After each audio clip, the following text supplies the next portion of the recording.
Just so that everybody is 110% clear, I did not get my throat tattoo for the purpose of covering my double chin. I just thought it'd be kind of like an extra perk. And also, y'all take joke videos way too seriously. Jesus Christ. You don't have to like ink, but if you don't like it, just shut the f up and scroll past me. Okay? Fam, for those who don't know, this queen had done a short 8-second video showing her new tattooed double chin stating, and I quote, "Me thinking my throat tattoo would hide my double chin." Okay, let's say she did make a one-off video only meant to be a joke. Regardless of that, her intentions of getting the tattoo was 100% for attention. Mission accomplished, queen. You got it. The problem is, it wasn't the attention she was expecting. Maybe she wanted overwhelming praise for getting the ink on the extra skin flap. Maybe she wanted to get a modeling gig out of it. Or maybe she wanted Chad/Tyrone to find her super hot now. It's anyone's guess at this point, but not even this queen can claim, "I didn't want attention." If that were true, then why did she put it on an internet blast video? Moving on. Okay, I'm gonna give you some tough love here. The fear of being perceived and the fear of being seen is the same. And here's why. You will never be able to control somebody else's perception. No matter what you do, you will not be able to control it. What you can control is your own thoughts about yourself. And so this is why the medicine for fear of being seen is pure, raw self-acceptance.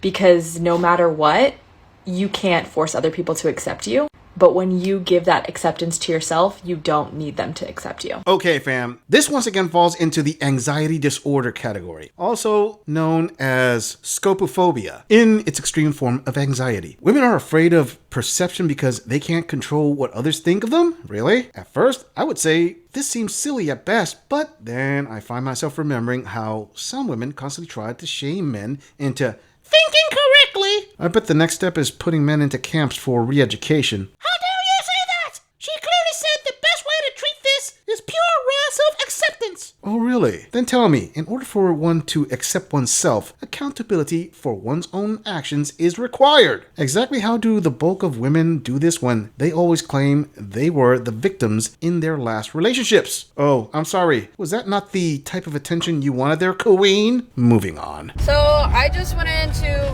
Vitamin Shop to get like a cleanse little thing that I like doing.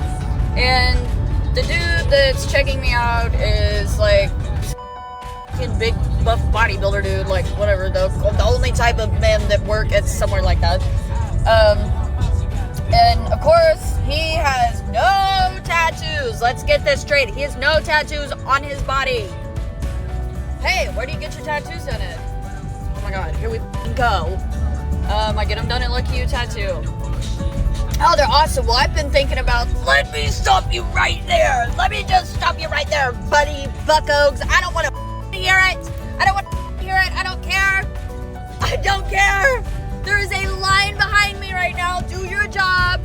Have you never seen a pretty woman before with tattoos? Do you all of a sudden, after 30-something years of living, want to get a tattoo because you've seen me in public?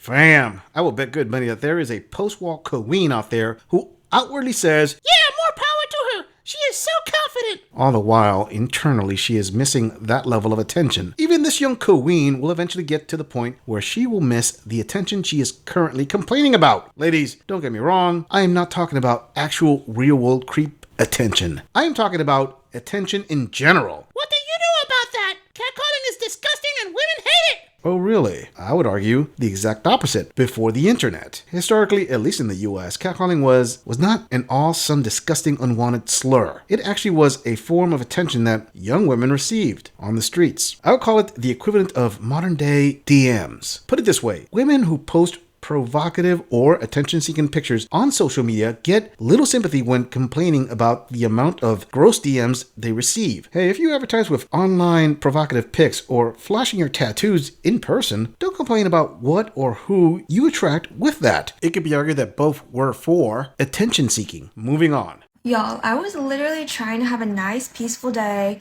enjoy my time, when Twitter decided to hit me with one and suggested this tweet to me. Literally, this threw me into an emotional loop thinking about this. But And obviously this isn't my original thoughts, all credits go to her. But she wrote, really crazy how I spent ages 12 through 16 getting catcalled every single walk home from school. And now as a 24-year-old, when I take walks down the same street, I get 0 catcalls. And I was freaking out because that tweet literally unlocked so many repressed memories I had of men doing that to me when I walked home from school. I walked home from the ages of 11 to 16 and it was a 30-minute walk. And I was constantly harassed by men, like driving by slowly or catcalling, yelling at me, whatever. And when I started my first job, Fam, she got catcalled. Somebody call a wambulance. It's the equivalent of getting hit by a bus. Things I have noticed about these catcall complaining videos is they rarely, if ever, say they were physically assaulted. Another thing is they get triggered because they are no longer getting catcalled. Ladies, could you please explain this to me in the comments? Not being harassed triggers you into complaining about being harassed? Let me come at this from a different angle, as I am sure there are several female viewers who will say, I don't understand because I'm a gorilla. The angle is that I and several of my male viewers noticed that when she was being catcalled, she was getting attention, and now that she isn't being catcalled, she makes a video looking for attention from not getting the attention of catcalling. I mean, saying she isn't getting catcalled and it is triggering in some way doesn't sound like she is happy it isn't happening anymore. That's like Amber Heard saying she gets upset she no longer has Johnny Depp recording her abusing him anymore. okay, my phone's dying, so I'm gonna try and make it quick. But when I first turned 16, I started a job, my very first job, and I was harassed by male coworkers all the time. They were like 25, 26, which is how old I am now. And they would tell me all the time, oh, you look like you're 21. Let me show you a picture of what I looked like. So yeah, this is me when I was 16. She's a working girl with her first paycheck. But yeah, this is what the men at my work would say. Oh, you look like you're legal. No, I don't. No, I don't. And it's just funny now because I really never get catcalled. I live in LA and it hardly happens to me now.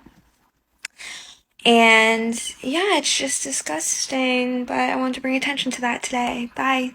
Fam, how is men telling her she looked older harassment exactly? And her, oh, it's disgusting comment sounded disingenuous. Sorry there, queen, but this sounds like a desperate attempt to get some of that missed attention. This is what I mean by a woman's need of attention being more important than facts. Maybe this queen missed the memo, but there are actual real victims out there that need real attention. When some women try to play the, oh, I'm a victim of some horrible imaginary abuse, it takes away from the real victims. It sets the mindset of, okay, who's coming with the next round of female victimhood fiction? Yes, queen, this kind of crap desensitizes men to your stories, unfortunately. Moving on.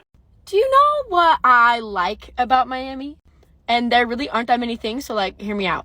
I don't get catcalled about my ass here.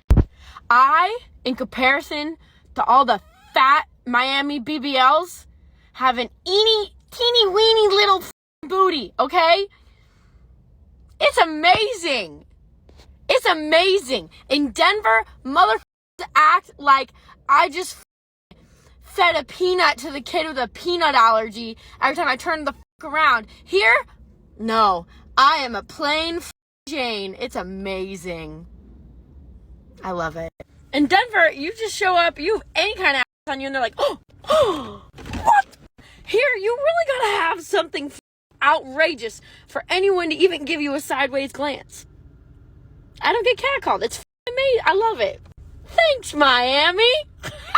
Fam, this shows the big difference between men and women. This plain Jane queen is ecstatic she isn't getting any extra attention. Average men never get even 10% of the attention she is complaining about. My question is, how long is her newfound cheerfulness of being ignored going to last? I would venture to guess it will burn out the moment a Chad/Tyrone she likes completely ignores her for a cuter woman. You are so full of yourself! Finally, men are treating her like a normal person instead of an object. That's what all women want! Oh, really? Tell me then, if that's what all women want, then why do 99.9% of all women spend an exorbitant amount of time applying makeup, getting manicures, pedicures, and anti-aging skin treatments? Because they are doing it for themselves! I call total BS. If that were the case, they would put tons of makeup on and not go out anywhere. The reality is, women do all these things to not just attract men, but to try their best to be the most attractive woman in social situations. Women rarely approach men, if ever, and make themselves as attractive as possible to get approached by men. That includes catcalling. I'm just saying, if you enjoy this audit, click on the video in the end screen for more content. If you agree or disagree with anything about this audit,